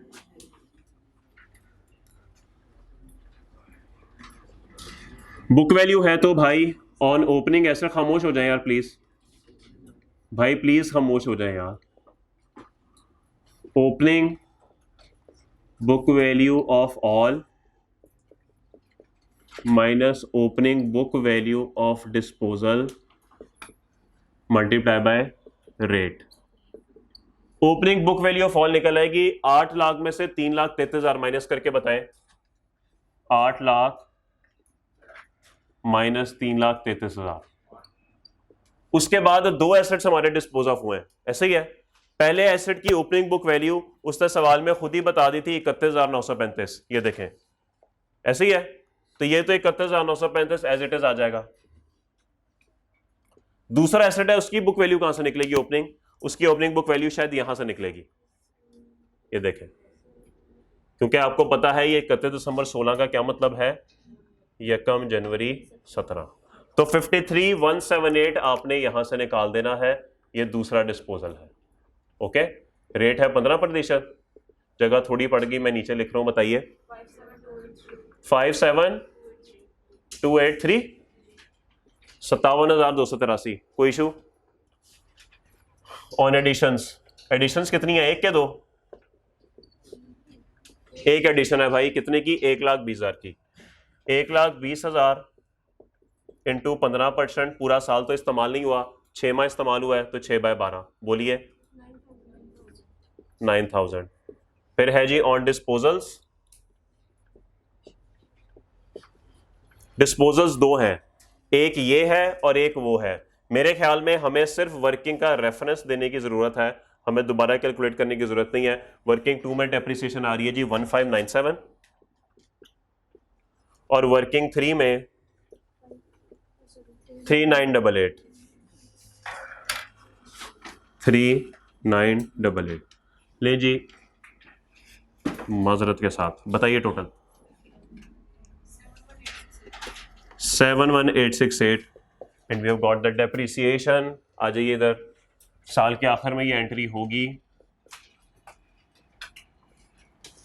डेप्रिसिएशन एक्सपेंस डेबिट कितना बनाया जी, 71,868 और carried down 70, sorry carried down बताइए कितना,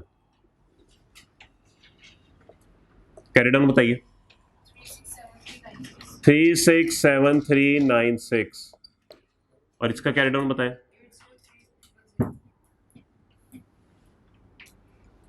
सवाल खत्म हो गया, सबने खत्म हो जाना, आपने भी खत्म हो जाना। ओके इंशाल्लाह, अगर इंशाल्लाह, हाँ तो सही है ना जी।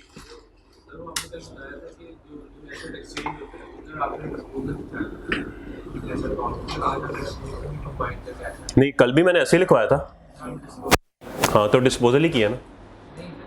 ओ यार लिखने में गलती हो गई है,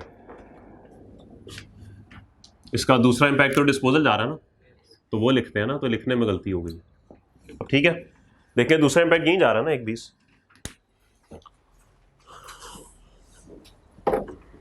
नाम देखते हैं, काम नहीं देखते उसके, देखिए एंट्री नहीं देख रहे, नाम देख रहे हैं मेरे भाई।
जी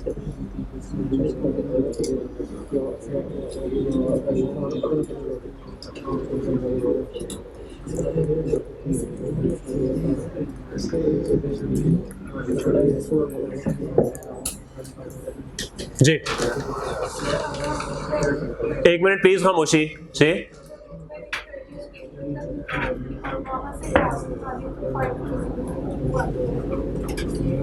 कोई फर्क नहीं पड़ता उससे, 1-2 रुपए की खैर है, वो इसलिए 1-2 रुपए आ रहे हैं कि आपने वो 61.41 मैंने लिया हुआ है, 61.4125 भी था आगे, तो उस वजह से 1-2 रुपए का फर्क आ जाता है, खैर है उससे।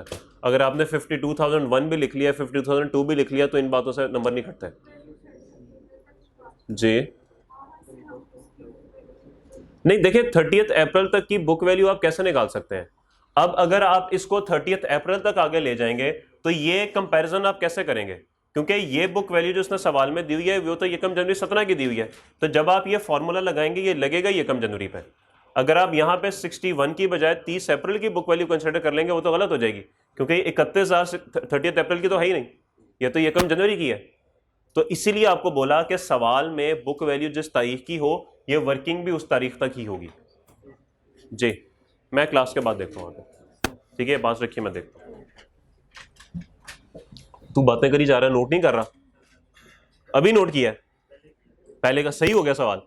टेस्ट टैली कि कोई गलती हुई है? थोड़ी बहुत। कहाँ पे गलती हुई है? कैश में हुई थी जी। नोट हो गया भाई? एक मिनट, शर्म करें, होमवर्क था ये। एक मिनट, होमवर्क भी नहीं किया, ऊपर से कह रहे हैं सर रुके 1 मिनट। कोई बात नहीं, कोई बात नहीं, ना करें होमवर्क, किसका नुकसान है? मेरा तो है नहीं, माशाल्लाह मैं तो सीए भी कर चुका हूँ। हाँ सर, पैसे भी 8 लाख जी। इतने नहीं होते, बाद में होते हैं। कितने साल बाद होते हैं? जाके दुबई चले जाओ तो वहां पर होते हैं 8 लाख। नहीं ऐसा नहीं होता, पाकिस्तान में भी हो जाते हैं 8 लाख जी। कितना बाद में होते हैं? 5-6 साल बाद होते हैं। तो हाँ, तो 5-6 साल क्या कहते हैं आपको? वैसे गलत कह रहे हैं, अब नहीं होते। तो यार मेरे इतने पैसे होते हैं, मैं यहाँ ख्वार हो रहा होता। अभी मैं सुबह सुबह 7:15 उठा के आ जाता हूँ इधर, भूल गया था मैं।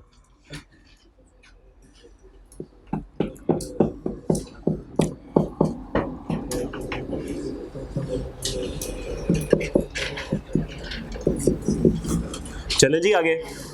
ओके 9B आपको दिया था, दूसरा पास पेपर, आइए वो डिस्कस करते हैं।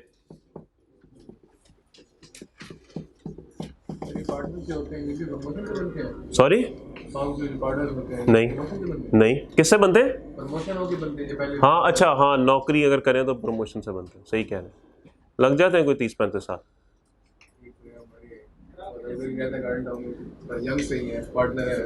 अच्छा जी भाई, ये कौन बोल रहा है? हाँ जी, क्या सवाल क्या पूछा है? क्या चीज? पैसे कितने? वो फिक्स नहीं है यार, मंथली कभी कुछ कभी कुछ जी। Average, very good question. ओ यार जा यार, अजीब बातें कर रहे हैं यार। Following information pertains to 3 exchange transaction relating to fixed assets. अजीब लोग हैं यार। आइए 9B पे आए, पेज 188। बस यार खाना पीना चल जाता है यार, इतना है, थोड़े बहुत ही। ओके ले जी, सबसे पहले सवाल को ध्यान से पढ़िए। 9B में उसने आपको 3 एक्सचेंज ट्रांजैक्शंस का डाटा दिया है भाई। पहले पॉइंट नंबर 1 देखते हैं भाई, कैश रिसीव्ड और पेड 1.1। ले जी, पहली दफा हमारे पास कैश रिसीव्ड भी आया है एक्सचेंज ट्रांजैक्शन में, वरना तो आज तक कैश पेड ही आ रहा था। तो कोई बात नहीं, खैर है, हमें पता है, उसको ऑपोजिट कर देना हमने। एसेट गिवन अप, जो एसेट गया उसकी कॉस्ट थी 10.3, बुक वैल्यू थी 6.4 और एस्टिमेटेड फेयर वैल्यू थी 8.5, और एसेट रिसीव्ड है जी estimated fair value 7.1। Data clear है? एक दफा 2 और 3 का भी डाटा पढ़ लें आगे, सिर्फ टेबल के अंदर, बस गो थ्रू कर लें एक दफा। 2 में कैश पेड है भाई, कैश रिसीव्ड नहीं है, क्योंकि नेगेटिव साइन लगा हुआ है। अकाउंटिंग में आपको पता ना कि माइनस साइन लगाते हैं, ब्रैकेट लगाते हैं।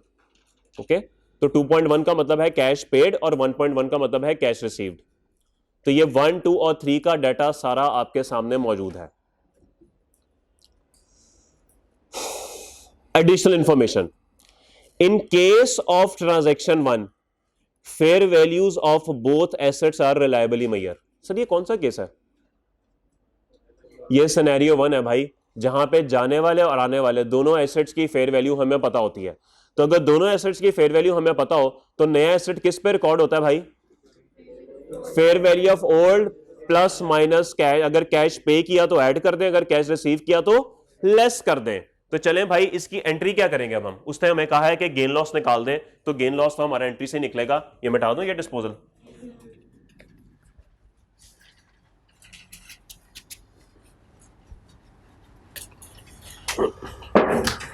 क्वेश्चन नंबर 9B है जी। ओके, सबसे पहले वही वाला असूल है हमारा, we will credit the asset account with the cost of asset dispose off. जो एसेट डिस्पोज ऑफ हुआ उसकी कॉस्ट कितनी है भाई? बोले 10.5।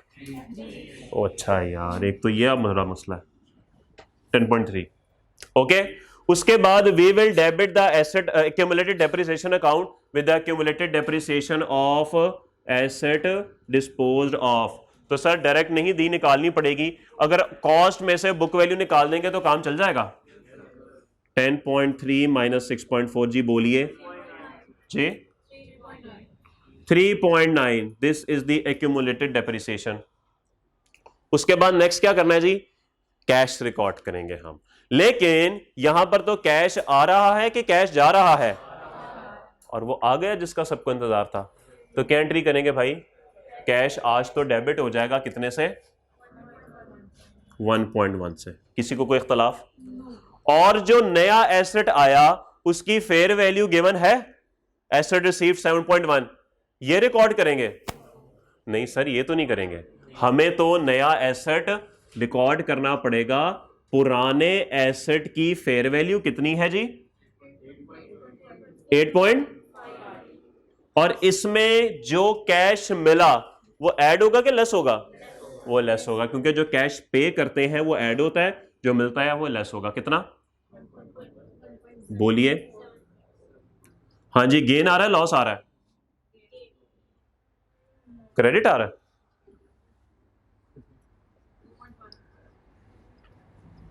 क्या ऐसे है? क्या डेबिट क्रेडिट मैच है? लें जी, गेन आ गया। यार चुप क्यों लग गई सबको? अजीब शक्लें बन गई। को गलत किया मैंने? हाँ भी ननकाना साहब क्या हुआ? तो क्यों देख रहा है एंट्री को? नहीं समझ आ रही? तो फिर कह रहे शक्ल ही ऐसी है सर मेरी, मैं ऐसी परेशान फिरता रहता हूँ। ना परेशान हुआ करें यार, क्या जो चीज़ आपके बस में ही छोड़ें दफा करें। पेपर की टेंशन लेके, मुल्क की टेंशन लेके हो जाएगी जमानत, क्यों परेशान है आप? आगे चले, नंबर 2 पे आइए। हाँ जी, नंबर 2 पे वो भाई साहब कहते हैं इन case of transaction 2 fair value of asset received is clearly more evident. वो कह रहा है जाने वाले के बारे में कुछ नहीं पता, लेकिन जो आ रहा है उसकी फेयर वैल्यू हमें पता है। तो ये कौन सा सिनेरियो है भाई? ये कौन सा सिनेरियो है? ये सिनेरियो 2 है, क्योंकि सिनेरियो 2 में क्या था? ओल्ड एसेट की फेयर वैल्यू नहीं पता, लेकिन जो एसेट आ रहा है उसकी फेयर वैल्यू हमें पता है। तो भाई इस सिनेरियो में फिर क्या होता है जी? नया एसेट किस बेस पर रिकॉर्ड होता है? फेयर वैल्यू पे। खैर हम तो अपने स्टेप्स पे चलेंगे। सबसे पहले हम एसेट जो गया, इसका तो ओल्ड नहीं लिखा भाई, जो एसेट गया जाने वाले को कोई रोक सकता है भाई? बताइए। 12.4। उसके बाद इसकी एक्यूमुलेटेड डेप्रिसिएशन मुझे कैलकुलेट करवा दें। नहीं मुझे वो कैलकुलेट करवाएं। 12.4 माइनस 7.3 कितनी? 5.1। ओके, उसके बाद कैश आ रहा है कि कैश जा रहा है? कैश जा रहा है, जाने वाले को कोई नहीं रोक सकता भाई। 2.1। उसके बाद जो एसेट नया है वो तो भाई अब अपनी फेयर वैल्यू पे ही रिकॉर्ड होगा, क्योंकि जाने वाले की फेयर वैल्यू तो हम मैयर कर ही नहीं सके। जाने वाले की कदर कीमत हम नहीं पता लगा सके, क्योंकि वो चला गया जिसका सबको इंतजार था। कितनी है जी? 9। हाँ भाई, gain loss debit profit and loss balancing कितना है जी? 0.4। लें जी, किसी को कोई मसला? कि तू फिर परेशान हो गया? एंट्री ठीक जा रही है अभी तक? अच्छी बात है, चलें जी। आइए जी तीसरा करते हैं पॉइंट। तीसरे में वो कहते हैं जी इन केस ऑफ ट्रांजैक्शन, या तू चुप कर जा यार, तू मतलब तुझे वो पकड़ा गया मोर वाला, चुप कर जा। इन केस ऑफ ट्रांजैक्शन 3 फिर नहीं तुझे क्यों पकड़ता, fair value of neither asset is reliably measure, किसी भी एसेट की फेयर वैल्यू जो है वो पता नहीं लगाई जा सकती। तो अगर किसी भी एसेट की फेयर वैल्यू पता नहीं लगाई जा सकती तो फिर अब क्या होगा मेरे भाई, अब क्या होगा, तो बुक वैल्यू ऑफ ओल्ड जमा कैश पेड, और अगर कैश रिसीव होगा तो लेस कर देंगे, लेकिन हमारा तरीकेकार वही है, we will credit the asset account. बताइए कितने से, 14.5।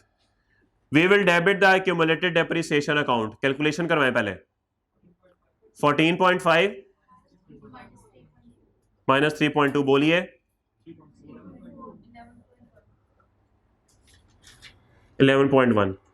ठीक है जी, ओके। नेक्स्ट स्टेप में अब क्या होगा, नए एसेट को रिकॉर्ड करना है, किससे रिकॉर्ड करेंगे, book value of old. Book value कितनी है जी, 3.4 के 3.2, तो यहां पे क्यों 3.2 लिखवाया यार, अजीब लोग हैं आप, ऑनलाइन वाले पता नहीं क्या क्या बोल रहे होंगे आप लोगों को।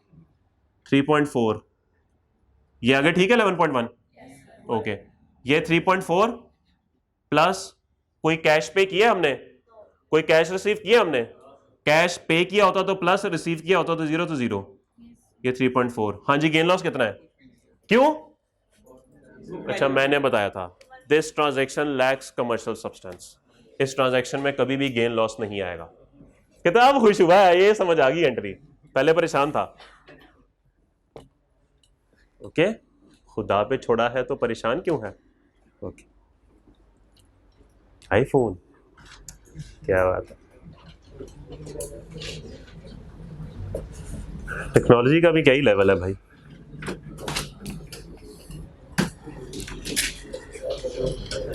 नोट करें एंट्रीज, फिर हम आगे चलते हैं। ये तो हो गया कल का काम, अब शुरू करते हैं आज का काम। टाइम कौन सा खत्म, बेबी 12 मिनट पड़े हुए, टाइम खत्म, मैं भी टाइम खत्म, टाइम खत्म जे, नहीं कोई टाइम नहीं हुआ अभी, टाइम तो तब होगा डॉक्टर कहेगा। अच्छा सॉरी, माजरत माजरत, सॉरी सॉरी, सब कहते हैं ना अपना टाइम आएगा, फिर एक दिन डॉक्टर कहते हैं टाइम आ गया। नहीं, हमारा तो उससे पहले एक जमाना आएगा इंशाल्लाह, जैसे बाबर आजम साहब का जमाना चल रहा है ना, ओए होए होए, तू बाहर आ जरा, तुझे बताता हूं मैं। अच्छा सॉरी, चले चले आगे चले। नोट कर लिया आप सबने यार, ये होमवर्क था यार। नो सर, इस पे तो डबल सजा बनती है। चले भाई, जो कल पढ़ाना है कम से कम उसकी थोड़ी सी बात तो कर ली जाना, आज कुछ आने का फायदा तो हो। थोड़ी सी क्लास सुबह कैमरे की वजह से लेट हो गई, लेकिन बाकी कोई नहीं, खैर कुछ 10 मिनट मैं भी लेट था आज, और कुछ कैमरे वाले ने जरा हरकत कर दी, कोई बात नहीं, खैर है, हो जाता है जिंदगी में। नाश्ता नुश्ता करा दें तो कंपेंसेशन हो सकती है। ठीक है समीर, समझ रहे हो। चले जी, नाउ बी सीरियस। जब हमने डेप्रिसिएशन का फॉर्मूला पढ़ा था डे 1 पे, तो उस वक्त स्ट्रेट लाइन की बात करते हैं, उसमें हमने फॉर्मूला क्या पढ़ा था डेप्रिसिएशन का, cost minus residual value over useful life, ये फॉर्मूला हमने पढ़ा था। इसमें आपको बताया ये गया था कि इसमें जो रेजिडुअल वैल्यू है ना, दिस इज एन एस्टिमेट, ये एक अंदाजा है। इसी तरीके से यूजफुल लाइफ भी एक एस्टिमेट है और एक अंदाजा है। आपने गाड़ी ली होंडा सिविक, उस वक्त होंडा सिविक थी 25 लाख रुपए की, ये बात बता रहा हूं 2018 की। आपने सोचा ठीक है माशाल्लाह यूजफुल लाइफ 5 साल गाड़ी चलाऊंगा, 5 साल बाद बेच के नई गाड़ी ले लूंगा।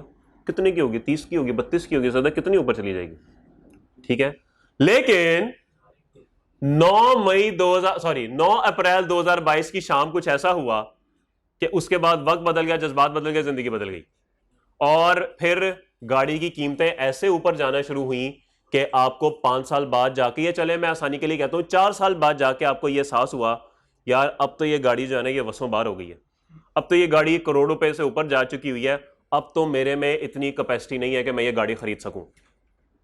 तो इसी गाड़ी को ना थोड़ा सा जरा इस्तेमाल मजीद करना पड़ेगा अपने कारोबार के अंदर, यानी कि यूजफुल लाइफ के बारे में जो आपने 5 साल एस्टिमेट किया था, आज वो एस्टिमेट गलत साबित हो गया, आपको अपना एस्टिमेट रिवाइज करना पड़ेगा। अब वो आप कितना करते हैं, मजीद 5 साल बढ़ा देते हैं, मजीद 10 साल बढ़ा देते हैं, मजीद 3 साल बढ़ा देते हैं, वो तो सवाल बताएगा हमें। लेकिन कॉन्सेप्ट ये है कि जो यूजफुल लाइफ आपने एसेट खरीदते वक्त शुरू में डिसाइड की थी, दौराने यूजफुल लाइफ, दौराने एसेट के यूज, वो रिवाइज हो गई।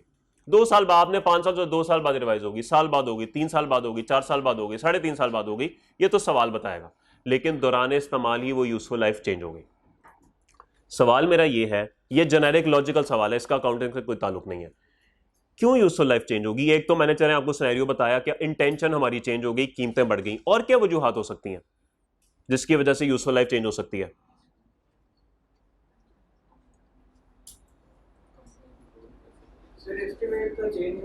नहीं, वो वजह मेरे भाई, एस्टिमेट तो चेंज हो गया, क्यों चेंज हुआ जी? कोई एसेट में मॉडिफिकेशन हो सकती है।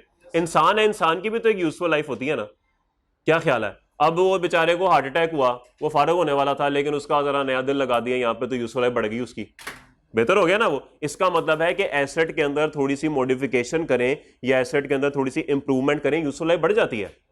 अक्सर होता है ना, अब्बू कहते हैं यार नई गाड़ी नहीं खरीदनी, पुरानी कोई ठीक कर लो, उसका इंजन भी नया डल गया, उसका पेंट भी हो गया, सीट्स भी नहीं डल गई, तो गाड़ी नहीं हो गई भाई, अब ये मजीद 10 साल चल जाएगी। तो इसका मतलब है कि आप उसके अंदर कुछ ऐसी मॉडिफिकेशंस कर देते हैं या उस पर कुछ ऐसा खर्चा कर देते हैं जिसकी वजह से उस एसेट की जो इस्तेमाल के काबिल जिंदगी होती है वो बढ़ जाती है। ठीक होगी बात? तो यूजफुल लाइफ तो ये है। इसी तरीके से रेजिडुअल वैल्यू भी एक एस्टिमेट है। क्या ये भी चेंज हो सकता है कि नहीं? ये भी चेंज हो सकता है। मैंने जब, अच्छा सॉरी मैंने नहीं, किसी ने गाड़ी ली थी अगर होंडा सिविक 25 लाख रुपए की, तो उसने सोचा था यार ये ना 20 लाख की बिक जाएगी, 40 की, 55 की बिक रही है भाई। 18 मॉडल गाड़ी 55 की सेल हो रही है, खरीदी गई थी 25 की, आज सेल हो रही है 55 की। कॉस्ट 25, रेजिडुअल वैल्यू 55 और माइनस में डेप्रिसिएशन, सॉरी एप्रिसिएशन, अजीब हालात बन गए। तो इसका मतलब यह है कि रेजिडुअल वैल्यू भी चेंज हो सकती है, ये भी एक एस्टिमेट है। जैसे यूजफुल लाइफ चेंज हो सकती है वैसे ये भी चेंज हो सकती है। इन्फ्लेशन का इंपैक्ट हो सकता है, मार्केट में हो सकता है, उससे मिलती जुलती चीज़ों की कीमत बढ़ गई तो जारी बात है यूज की भी उस हिसाब से थोड़ी सी बढ़ेगी। तो ये वजूहात हो सकती हैं जिसकी वजह से रेजिडुअल वैल्यू चेंज होगी। ठीक होगी बात? लेकिन ये तो हो गई थ्योरेटिकल बातें। अब आते हैं जरा प्रैक्टिकल कैलकुलेशंस के ऊपर। सवाल ये है कि आपने वो डेप्रिसिएशन की वर्किंग बनाई, वो आपके पास वर्किंग 3 में बनी हुई है उधर, वो वर्किंग 3 में आपने पहले साल की डेप्रिसिएशन की, ठीक है, यहां पर की, तीसरे साल आके आपको पता लगा यूजफुल लाइफ ही बदल गई, फिर क्या करेंगे? पहले आप ऊपर डेप्रिसिएशन करते आ रहे थे 5-5 साल के हिसाब से, तीसरे साल आके आपको पता लगा नहीं भाई मैंने तो इसको मजीद 10 साल और इस्तेमाल करना है, टोटल यूजफुल लाइफ 15 साल हो गई। अब 5 पहले वाले, मजीद 10 करूंगा, टोटल 15 हो गई है। अब क्या करूं? अब क्या करूं? हम गिवन वाली ही यूज करेंगे। पहला गैर खत्मी गैर सरकारी नतीजा आया कि जी हम पहले वाली यूज करेंगे जी, हम दोबारा से रिवाइज रेट निकाल लेंगे, रिवाइज, ओके सब गलत कह रहे हैं। हमें एक काम करना पड़ेगा इसके अंदर, और वो काम तो हर बाद में देखेंगे। फिलहाल मैं आपको बता दूं कि ये जो आपके सामने कहानी पूरी रखी गई, इसका नाम होता है चेंज इन एस्टिमेट। ये कॉन्सेप्ट या टॉपिक है चेंज इन एस्टिमेट का, कि अगर किसी वजह से आपका एस्टिमेट जो है वो चेंज हो जाए। ठीक है, सवाल तो हम करेंगे ही, इंशाल्लाह कल ही करेंगे, अब तो वक्त नहीं है, लेकिन डिस्कस थोड़ा सा आपसे कर सकता हूं। लॉजिकल बात है, अगेन लॉजिकल दिमाग से सोचें, अकाउंटिंग को 2 मिनट के लिए छोड़ें। एक एसेट की कॉस्ट थी 100 रुपया, रेजिडुअल वैल्यू भी नहीं है, सिर्फ यूजफुल लाइफ है। 5 साल यूजफुल लाइफ थी, आपने उसको डेप्रिशिएट किया 20 पे, कोई प्रॉब्लम? ओके। दूसरे साल आपने फिर डेप्रिशिएट किया 20 पे। तीसरे साल जब आप डेप्रिशिएट करने लगे तो पता यह लगा कि अब इस एसेट की यूजफुल लाइफ 5 साल नहीं है बल्कि 15 हो गई है। ओके, डेप्रिसिएशन होती क्या है? डेफिनेशन याद करें, depreciation is the systematic allocation of cost of asset over A useful life, यानी जितनी यूजफुल लाइफ है उसके ऊपर कॉस्ट को तोड़ तोड़ कर फेंक दो, यही काम है। इसका मतलब यह है कि तीसरे साल आके मुझे पता लगा कि मैंने इस कॉस्ट को टोटल 15 साल पे फेंकना था, लेकिन मैं तो इसको 5 साल पे फेंक रहा हूं। अब क्या करूं? जो वक्त हाथ से गुजर गया वो वापस आ सकता है? वो तो वापस नहीं आ सकता, लेकिन जो बकाया वक्त है वो तो बेहतर किया जा सकता है। तो बकाया वक्त है 13 साल, तो सर जो 100 में से कितना मैं ऑलरेडी चार्ज कर चुका हूं 40, बकाया 60 बचा हुआ है। सर बकाया जिंदगी तो अच्छी गुजार लें, बकाया जिंदगी को 13 पे कर लें, क्या ख्याल है? लॉजिकल है, मैंने भी अकाउंटिंग की कोई बात नहीं की आपसे, लॉजिकल बात की है बस। कुछ बात समझ आती है कि पहले आप गलत करते आए, कोई बात नहीं, खैर है, आज पता लगा यूजफुल लाइफ बदल गई है, तो सर जो बाकी जिंदगी है बाकी को बाकी की जिंदगी पे ठीक तरह से कर दो। मुझे तो 15 पे करना चाहिए था, मैं तो 5 पे करता हूं, कोई बात नहीं, जो हो गया सो हो गया। ये है जी, जो हो गया सो हो गया, जो हो गया सो हो गया, मिट्टी पाओ, लेकिन जो बच गया उसको तो सही से जिंदगी गुजारो। कुछ बात समझ आई? तो भाईजान यही काम हम यहां पर करेंगे, बस इसको कल एक फॉर्मूले की शक्ल दे देंगे हम, ठीक है? कल इसको फॉर्मूले की शक्ल दे देंगे और आपको पता ही ये क्या है, ये क्या है 60, अभी बुक वैल्यू है, अभी ये रिवाइज का लफ्ज छोड़े, अभी ये बुक वैल्यू है, नजर आ रही है, और ये क्या है? ये है रिवाइज यूजफुल लाइफ। चेंज होगी ना, रिवाइज रिमेनिंग यूजफुल लाइफ, पूरी बात करनी है। तो ये थोड़ा बहुत कच्चा पक्का सा, जा रहे हैं आप लोग कहीं? क्या जा रहे हैं? कहां जा रहे हैं? मैं तो नहीं जा रहा, मैं तो इधर ही हूं, जिसने जाना है वैसे जा सकता है वो। तो भाईजान रिवाइज रिमेनिंग यूजफुल लाइफ, तो ये कच्चा पक्का सा फॉर्मूला भी हमारे सामने डिजाइन हो गया, ओके? और वो आ गया जिसका सबको इंतजार था, घर का काम। ये तो जमात का काम था ना, घर का काम, class work for O levels, और वो आ गया जिसका सबको इंतजार। ये एम्बुलेंस थी कि ये वीगो था? अच्छा ये वीगो था, अच्छा वो आ गया, सॉरी वो चला गया जिसका सबको इंतजार था। ओके जी, सवाल आपने करना है पेज 274 पे आइए, ये कल चेक हो सकते हैं सवाल, मैं आपको पहले वार्न कर रहा हूं। सफा नंबर 274 पे आइए, 274, क्वेश्चन नंबर 45, क्वेश्चन नंबर 46, 47 और 48 नहीं कर रहे हैं आपने,